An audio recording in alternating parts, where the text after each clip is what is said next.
আমি দুইটা জিনিস করি না। একটা হলো আমি কোনো হানাফি মাযহাবের বিরুদ্ধে কথা বলি না, আমি কেবল হানাফি মাযহাবের কিতাবের মধ্যে কি কি আছে এইটুকু উঠিয়ে তুলে ধরি।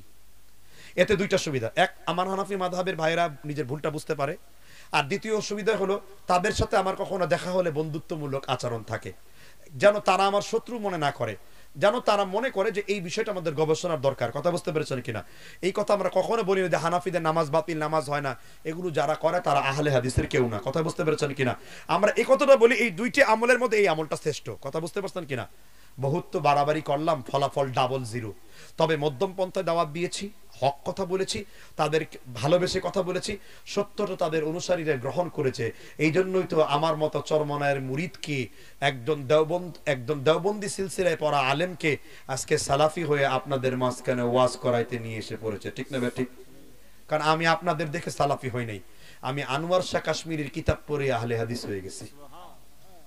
আনোয়ার শাহ কাশ্মীরের নাতি ভারতে, তার নাম হলো জালাল কাসিমি, বিখ্যাত আলেম, মুনাজির, এক নাম্বার মুনাজির, দেওবন্দের মুঈনের মুফতি ছিলেন, তিনি বর্তমানে আহলে হাদিস হয়ে গেছেন। পাকিস্তানের হাফেজ উমার সিদ্দিকী, তার সামনে দাঁড়িয়ে কেউ কথা বলে নাই, তাকি উসমানীর মতো ব্যক্তিও সাহস পায় নাই। আপনি লেখেন, ইউটিউবে সার্চ দেন, 18টা মুনাজারা হয়েছে পাকিস্তানে দেওবন্দীদের সাথে, ওমর সিদ্দিক কা মুনাজারা হয়, এটা লেখে সার্চ করেন উর্দুতে, ওমর সিদ্দিকের মুনাজারা হয়। সে একটা বাপের বেটাই। আমার উস্তাদ জুবাইর আলী যাই লিখতেন আর উমর সিদ্দিকী কিতাব পড়তেন। ওই পাকিস্তানের আলেমদের ইবারত পড়া অনেক সুন্দর, হিন্দুস্তানি আলেমদের ইবারত পড়া অনেক সুন্দর, কিন্তু আমার দেশের মাদানিদের কোরআন তেলাওয়াত সহ ইবারত এত মারাত্মক ভুল, লজ্জা হয় আমাদের। আমরা কেন এই ভুলের মধ্যে থাকি? এটার কারণ হলো আমাদের শিক্ষা ব্যবস্থায় বৈপ্লবিক পরিবর্তন করতে হবে। আমাদের এলেম অর্জন করার জন্য শিখতে হবে, সার্টিফিকেটের জন্য না। মাদ্রাসায় পড়ে দাখিল পাস করতে হবে, আলিম করতে হবে, আবার একটু কি বলে এটাকে সানবিয়াতে পড়লে একটু সার্টিফিকেট জমা দিতে হবে, আবার একটু মিশরে জমা টাকা, মানে আমি সার্টিফিকেট অর্জন করলাম ঠিকই, মাদানি আজহারি ঢাকি মাক্কি হইলাম ঠিকই, কিন্তু মাগার আলেম হইবার পারলাম না। ঠিক না ঠিক? এই কারণে আমাদের আজকে নৈতিকতা পতন, আমাদের নৈতিকতা পতন। সুপারি বাগান কে কে নামাজ পড়াতে আসে, হানাফি মাযহাবের বড় বড় আলেমরা বলে, মূর্খ স্যার আপনাদের শিক্ষিত কোনো লোক নাই, সূরা ফাতিহা পড়তে পারে না, গায়রিল মাগযুবি আলাইহিম ওয়ালা যাল্লান, এগুলো কোনো আলেমের তেলাওয়াত? সংশোধন করতে হবে আমাদের। ঠিক না ঠিক? মাল্লাম ইয়াতাকান্না বিল কোরআন ফালাইসা মিন্নি, যে ব্যক্তি কোরআনকে সুন্দর করে পড়তে পারে না সে আমার উম্মত না। কোরআনকে তাসবিতের সাথে, তারতিলের সাথে, কোরআনকে হারকাতের সাথে চমৎকার করে পড়তে হবে, এটাই তো কোরআনের সৌন্দর্য। কোন মাযহাব আপনাকে খেয়ানত শিখায় নাই। দেখেন না আমাদের আহলুল আরবের আলেমরা কিভাবে কোরআন তেলাওয়াত করে, মনে হয় যেন কোরআনটা এখন নতুন করে আসছে আবার লৌহে মাহফুজ থেকে। ঠিক না ঠিক? কত সুন্দর তেলাওয়াত তাদের। এইগুলো কেন আমাদের বয়ে বেড়াতে হবে? এই জন্য মুরব্বী যারা আছেন, যুবক যারা আছেন, আপনাদের ম্যান্ডেটরি হলো এইসব ফিতনা থেকে যদি বেঁচে থাকতে চান, এই কিতাবুল্লাহর সাথে আপনাদের সম্পর্ক বাড়ান। সুবহানাল্লাহ বলেন। তো এতক্ষণ পর্যন্ত অনেকক্ষণ ওয়াজ করলাম, বেজে গেছে 12টা, প্রায় 12:10 কাছাকাছি। আলহামদুলিল্লাহ বলেন। এই যে এতক্ষণ পর্যন্ত যে আপনারা কোরআন হাদিস শিখলেন, তাহলে ফাইনাল রেজাল্ট কি হলো? ওই যে কথার উত্তর, তুমি যে ইবাদত করো জানো তুমি আল্লাহকে দেখছো, এই কথাটা রাসূলের জন্য খাস। কার জন্য খাস?